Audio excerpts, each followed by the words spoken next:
नमस्कार. जनवाणीमध्ये आपलं स्वागत आहे.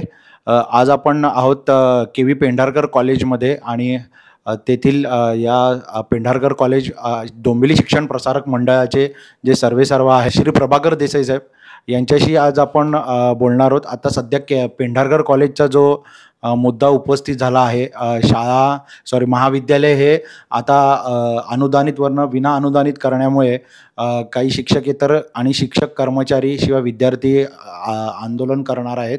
तर त्या संदर्भात शाळेची नेमकी महाविद्यालयाची नेमकी काय भूमिका आहे, संस्थेची नेमकी काय भूमिका आहे हे जाणून घेण्यासाठी आज आपण सरांशी भेटणार आहोत. तर देसाई सर, आपलं स्वागत आहे.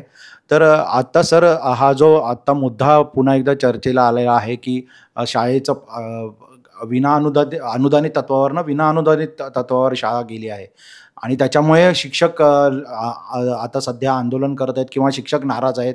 तर त्याबद्दल मला जरा जाणून घ्यायचं आहे. पहिला मुद्दा असा आहे की विद्यार्थ्यांना कुठल्या कॉलेज चालू ठेवत असल्यामुळे विद्यार्थ्यांना कुठल्या प्रकारचा लॉज नाही. कॉलेजमध्ये चांगलं उत्कृष्ट शिक्षण देणार आहोत. MKCL बरोबरचा कॉन्टॅक्ट करून ऑनलाईन शिक्षण देण्याचा, ऑनलाईन नाही कुठला ऑनलाईन शिक्षण देण्याचा जो प्रयत्न चालू केलेला आहे, हा पहिला करत आहेत. त्यांना त्यांच्या सेवेमध्ये कुठे नुकसान होणार नाही का. ज्यावेळी आम्ही पाहिलं की शासनाकडे किती शिक्षक सेवक खाली आहेत, तर ते 6/3/24 पत्राप्रमाणे शासनाकडे 1695 शिक्षक खाली आहेत. त्यामुळे शासन ह्या शिक्षकांना व शिक्षक कर्मचाऱ्यांना कुठे नियुक्त करू शकतो. आमची स्वायत्त संस्था आहे, आम्ही ऑटोनॉमस कॉलेज आहोत.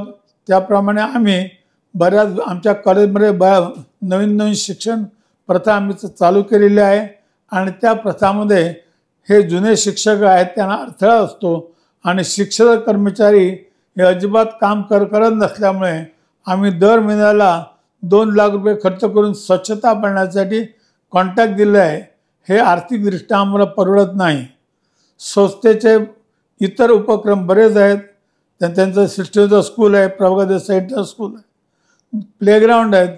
ह्या उत्पन्नातून शिक्षण आणि मॅनेजमेंटच्या काही लोकांना पैसे घेऊन शिक्षक आपलं शिक्षण संस्था चालवत आहेत. ह्या शिक्षक व शिक्षक कर्मचाऱ्यांचा शासनाने दुसरीकडे उपयोग करावा. कारण शासनाकडे आम्ही बऱ्याच वेळा पैसे हे मागून सुद्धा, कर्मचारी मागून सुद्धा टीचिंग कर्मचारी कधी दिले नाहीत. तरी म्हणून आम्हाला हे करावं लागलेलं आहे आणि आम्ही हे नियमाप्रमाणे करण्याचं ठरवलं आहे. त्याप्रमाणे आम्ही संचालक उच्च शिक्षण पनवेल यांना नोटीस दिले होते. संचालक 11 बाबतच्या संचालक नोटीस दिली होती आणि कायद्याप्रमाणे आणि हे काम करतो. कुठल्याही शिक्षकाच्या पगाराला अडचण नाही. त्यांनी आम्हाला बसायची, आम्ही त्यांना रूम दिले, त्यांचे आम्ही हजेर लावतो. त्यामुळे त्यांचा पगार गव्हर्नमेंट देईल, ती जबाबदारी गव्हर्नमेंटची राहील. हां सर, याच्यामध्ये अशी आता काही ओरड होत आहे की अनुदानितवरनं विना अनुदानित झाल्यामुळे तुम्ही फी वाढ किंवा शाळा व्यवस्थापन विद्यार्थ्यांची फी वाढ करणार आहेत. तर याबद्दल काय आपलं म्हणणं आहे? आम्ही विद्यार्थ्यांची फी वाढ करणार 1 रुपया सुद्धा. नवीन शिक्षणाचं काय जर इलेक्ट्रॉनिक असेल तर ते काय थोडेफार रक्कम आहे त्यांना भरायची, तेवढेच घेणार. कुठल्याही विद्यार्थ्याची फी वाढ करणार नाही. उलट विद्यार्थ्यांना जास्त शिकवू. मोठ्या प्लेग्राऊंडमध्ये विद्यार्थी जर शिकायला गेला त्याला 25% डिस्काउंट मिळेल. त्यांचे पालक गेले तर त्यांना 15% डिस्काउंट मिळेल कुठल्याही खेळावर. अशी व्यवस्था केलेली आहे. शिक्षक आणि शिक्षण कर्मचारी त्याला नेमून दिलं काम करत नाही. शिक्षक आमची 4 तास ड्युटी होऊन सांगून काम करत नाही. त्यामुळे त्यांच्याबरोबर जे विनाअनुदानित तत्वावर नेमलेले शिक्षक आहेत त्यांच्यामध्ये यांचा फार त्रास होतो. त्यामुळे विद्यार्थ्यांना चांगलं शिक्षण मिळत नाही.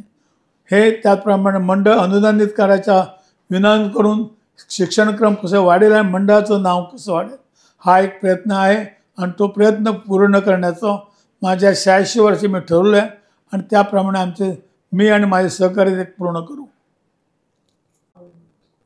सर, आपने विस्तृत जानकारी दी पूरे, मतलब आप अनएडेड क्यों करना चाह रहे हैं इसके बारे में. डोंबिवली में ही सब लोगों में चर्चा है सर कि आप लोग मतलब डोंबिवली शिक्षक प्रसारक मंडल के तरफ से यह कॉलेज जो यहाँ के लोगों में बहुत लोकप्रिय है उसे बंद करने का प्रयास आपकी संस्था करना चाह रही है, तो इसके बारे में सर क्या कहना है? हम अब हमारी संस्था बढ़ना करता है।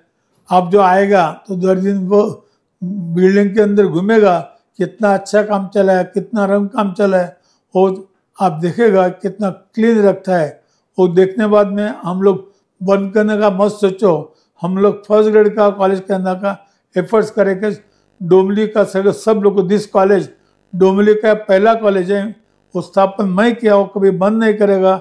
हमारा बाद में कोई बंद नहीं करेगा। वो कॉलेज स्टूडेंट के लिए चालू होगा। वो स्टूडेंट के लिए अलग अलग न्यू टेक्नॉलॉजी से एजुकेशन देने का प्रयत्न करेगा। तर तुम्ही प्रभाकर देसाई सरांना ऐकलत. सरांनी आपली जी भूमिका आहे ती त्यांनी स्पष्ट केलेली आहे. तर जनवाणीमध्ये सर्वांचे आभार. थँक्स. अनुदानित शिक्षकांच्या असहकार्यामुळे महाविद्यालयाचा दर्जा घसरत आहे असे संस्थेचे म्हणणे आहे. मराठी भाषेबाबत विद्यार्थ्यांचाच कल कमी आहे. त्यामुळे अवघ्या 2 आणि 3 विद्यार्थ्यांना मराठी भाषा शिकवायची कशी, ती संस्थेला परवडणार कशी, असा सवाल देखील संस्थेकडून व्यक्त केला गेला आहे. कोणत्याही परिस्थितीत आम्ही आमचा निर्णय बदलणार नाही, असंही संस्थेचे अध्यक्ष प्रभाकर देसाई यांनी स्पष्ट केले.